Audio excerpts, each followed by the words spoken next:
আসসালামু আলাইকুম। তৃতীয় শ্রেণী 43 পৃষ্ঠা অধ্যায় 5 গুণ এই যে 2026, কিন্তু এটা দ্বিতীয় শ্রেণী ভর্তি পরীক্ষায় আসার মতো, বিভিন্ন জেলা স্কুল সরকারি স্কুলে পরীক্ষায় আসার মতো একটা কোশ্চেন। সেটা হলো গুণক 1 করে বৃদ্ধি পেলে গুণফল গুণের সমান করে বৃদ্ধি পায়। মানে গুণক যদি 1 বৃদ্ধি পায়, গুণফল গুণের সমান করে বৃদ্ধি পায়। এটা হলো কিভাবে পায়?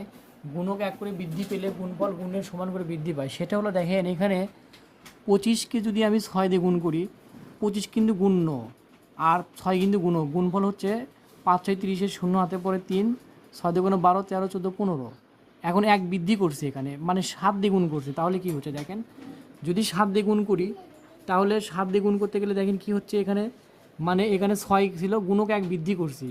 মানে ওখানে বলছিল গুণক 1 বৃদ্ধি করলে, গুণক 1 বৃদ্ধি করলো, তো আমি এখানে গুণক 1 বৃদ্ধি করছি। গুণক 1 বৃদ্ধি করলে 5 7 35, 5 হাতে পড়ে 3, 7 দুগুণে 14 15 16 17। তো এখানে বলছিল গুণক 1 বৃদ্ধি পেলে গুণফল গুণের সমান হবে। গুণফল এই যে 5 গুণের সমান হলো, তার মানে গুণফল গুণের সমান হবে। আমি আর একটা উদাহরণ দিছি, 25 আর 8 যদি গুণ করি, 50টা 40, 0 হাতে পড়ে কত 4, 8 দুগুণে 16, সরি 50টা 40, 8 দুগুণে, আমার এখানে ভুল হয়েছে, 50টা 40, 0 হাতে পড়ে 4, 4 যদি 4 8 দুগুণে 16 17 18 19 20, এখানে 200 হবে, এখানে 200 হবে, যাই হোক এখানে 200 হবে। এখানে 8, এখানে 1 বৃদ্ধি করছি, দেখেন 1 বৃদ্ধি, মানে এখানে 9।